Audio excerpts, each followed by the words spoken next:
Hello, నేను మిస్ఎస్ రావు. అంతా దేవదేవుని స్క్రిప్ట్. సరైనటువంటి కేసు సరైనటువంటి ఐపీఎస్ ఆఫీసర్ చేతులకి వెళ్ళింది. ఒకప్పుడు మావోయిస్టులను గడగడలాడించినటువంటి ఐపీఎస్ రవిశంకర్ అయ్యన్నర్, ఆయన పోలీస్ కెరీర్ మొత్తం కనుక చూస్తే క్లీన్ చిట్ ఉంటుంది. ఆయన డైనమిక్ ఐపీఎస్ ఆఫీసర్, ముక్కుసూటిగా, అలాగే నేర పరిశోధనలో నిష్ణాతునిగా పేరుంది ఆయనకి. ఆయన ఇప్పుడు తిరుమల తిరుపతి దేవస్థానంలో జరిగినటువంటి పరకాణి దొంగతనం కేసుని టేకప్ చేశారు. కోర్టు ఆదేశం మేరకు ఆ కేసుని విచారణ చేస్తూ ఉన్నారు. డిసెంబర్ 2వ తారీఖు లోపల ఆయన పూర్తి నివేదికను హైకోర్టుకి ఇవ్వాలి. హైకోర్టు ఆదేశం అది. అందుకే ఇప్పుడు ఆంధ్రప్రదేశ్ సిఐడి డీజీగా ఉన్నటువంటి రవిశంకర్ అయ్యర్ గారు డైరెక్ట్గా సీన్లోకి దిగారు. బేసిక్గా మిలిటరీ బ్యాక్గ్రౌండ్ ఆయనది. వాళ్ళ ఫాదరు మిలిటరీ బ్యాక్గ్రౌండ్ కాబట్టి ఆ మిలిటరీ బ్యాక్గ్రౌండ్ నుంచి వచ్చినటువంటి డిసిప్లిన్ రవిశంకర్ గారికి ఉంది. అలాగే నీతివంతమైనటువంటి అధికారులు ఆయన కూడా ఒక్కళ్ళు అని చెప్పి పోలీస్ డిపార్ట్మెంట్లో చెప్పుకుంటూ ఉంటారు. మరి అలాంటి ఆయన చేతిలోకి ఈ కేసు వెళ్ళిపోయింది. ఇకనైనా సరే ఎవరైతే నిందితులు ఉన్నారో, దోషులు ఉన్నారో, వాళ్ళు శిక్షించబడతారా అనేటువంటి చర్చ ఇప్పుడు జరుగుతుంది.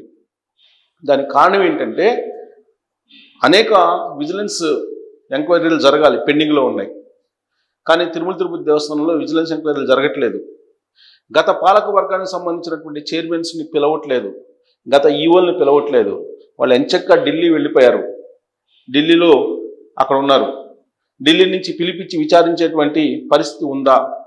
యాక్చువల్గా ఈ కేసు ముందుకు వెళ్ళాలంటే ఆ రోజు ఉన్నటువంటి ఈఓ రావాలి, ఆ రోజు ఉన్నటువంటి చైర్మన్ రావాలి. అప్పుడు ఈ కేసులో మలుపు ఎలా ఉంటుంది అనేది అందరూ వెయిట్ చేస్తున్నారు. కారణం ఏంటంటే ఈ పరకాణి కేసులో చాలామంది పెద్దల హస్తం ఉంది అనేది వినిపిస్తూ ఉంది. కారణం ఏంటంటే రవికుమార్ అనేటువంటి అతను పరకాణిలో అక్కడ జిఆర్ ఆధ్వర్యంలో నియమింపబడ్డాడు. ఆయన చాలా కాలంగా ఈ పరకాణి దొంగతనం చేస్తున్నారనేది ఇప్పుడు అనుమానిస్తున్నారు పోలీసులు. ఎందుకంటే ఆయన బుక్ వాల్యూ ఆస్తులు 14 కోట్లు ఉన్నాయని చెప్పి తేల్చారు ప్రాథమికంగా. దాని విలువ 40 కోట్ల పైనే ఉందని చెప్పి చెప్తూ ఉన్నారు. ఆయన బంధువులు, ఆయన స్నేహితులు, ఆయనకి బినామీలు ఎవరైతున్నారో వాళ్ళ ఆస్తులు, వాళ్ళ బ్యాంకు ఖాతాలన్నీ సీజ్ చేయండి అని చెప్పి సిఐడి డీజీ హోదాలో రవిశంకర్ అయ్య గారు మొత్తం ఆర్డర్స్ పాస్ చేశారు. అంతేకాదు ఈ కేసుకు సంబంధించి వివరాలు ఇంకా ఏమైనా ఉంటే మీరు ఎవరైనా అందించవచ్చు అని చెప్పి ఒక ఫోన్ నెంబర్ ఇచ్చారు. ఆ ఫోన్ నెంబర్ ఇది 9440700921. ఇది ఈ నెంబర్కు ఫోన్ చేసి మీరు మీ దగ్గర ఉన్నటువంటి సమాచారాన్ని చేరవేయవచ్చు. ఇదంతా గోప్యంగా ఉంచబడుతుందని చెప్పి క్లియర్గా రవిశంకర్ గారు ప్రెస్ మీట్ పెట్టి చెప్పారు. దీనికి కారణం ఏంటంటే ఇప్పటి వరకు భానుప్రకాష్ రెడ్డి గారు బీజేపీ నేత, ఆయన మాత్రమే ఆయన వద్ద ఉన్నటువంటి కొంత సమాచారాన్ని పోలీసులకి ఇవ్వడం జరిగింది. ఆ రోజు ఏం జరిగింది అనేది ఆయన క్లియర్గా చెప్పారు. అంతకుముందు ఏం జరిగింది అనేది కూడా ఆయన దగ్గర ఉన్న సమాచారాన్ని పోలీసులకి అందజేశారు. దానికి కారణం ఏంటంటే మొదటి నుంచి నవీన్ కుమార్ రెడ్డి అనేటువంటి అతను, భానుప్రకాష్ రెడ్డి గారు, వీళ్ళిద్దరూ తిరుమలలో జరుగుతున్నటువంటి అక్రమాల మీద నిరంతరం న్యాయ పోరాటం చేస్తూ ఉంటారు, ప్రజా పోరాటం కూడా చేస్తూ ఉంటారు క్షేత్రస్థాయిలో. అందుకే వాళ్ళ దగ్గర సమాచారం ఉంటుంది.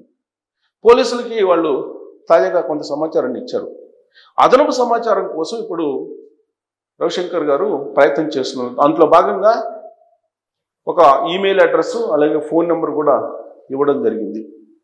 దానికి కనుక సమాచారాన్ని చేరవేస్తే ఖచ్చితంగా ఎంక్వైరీ చాలా వేగవంతం అయ్యే అవకాశం ఉంది. ఎందుకంటే డిసెంబర్ 2వ తారీఖు లోపల ఖచ్చితంగా ఇది ఇవ్వాలి.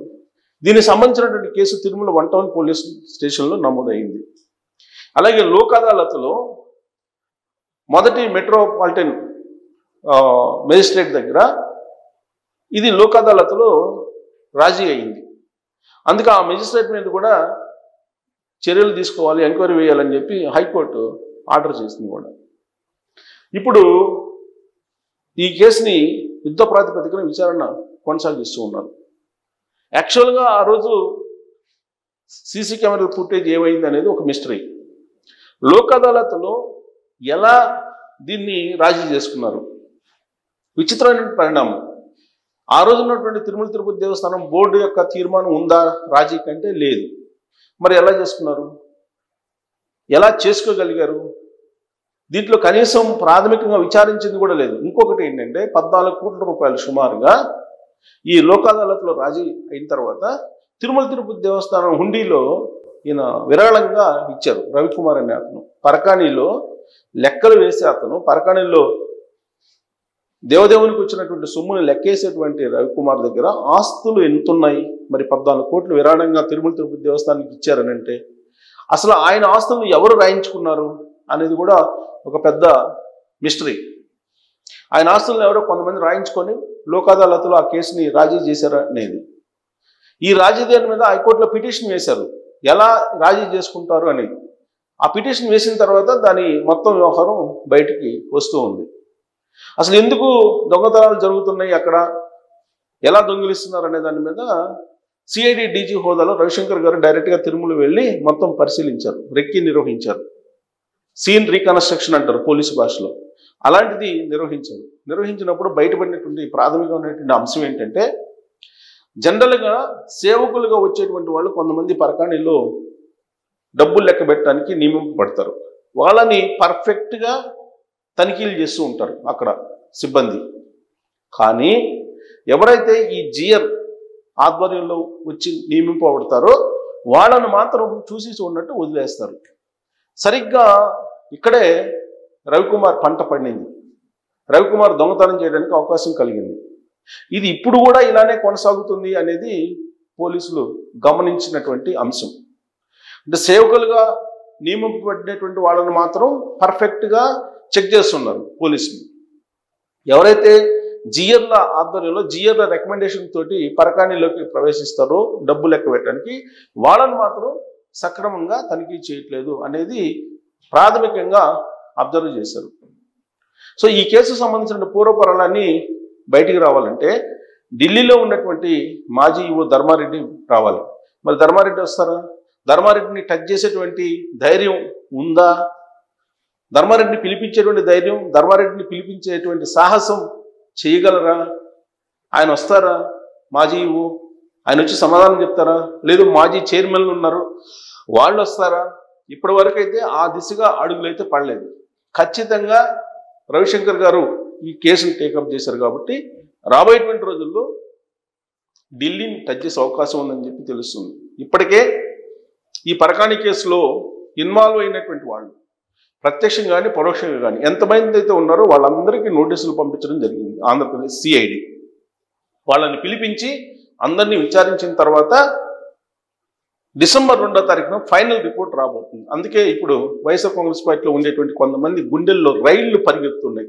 మరి అదే దేవదేవుని స్క్రిప్ట్ అంటే తిరుమల వెంకన్నతో పెట్టుకుంటే ఎలా ఉంటుందో ఈ కేసు ప్రత్యక్ష ఉదాహరణ. మరి దీంట్లో నిజమైనటువంటి దోషులు ఎవరు అనేది బయటకు వస్తారా, లేదంటే దీంట్లో కూడా ఢిల్లీ పెద్దల అభయం ఉంటుందా అనే దాని మీద మీరు కామెంట్ చేయొచ్చు. Thank you.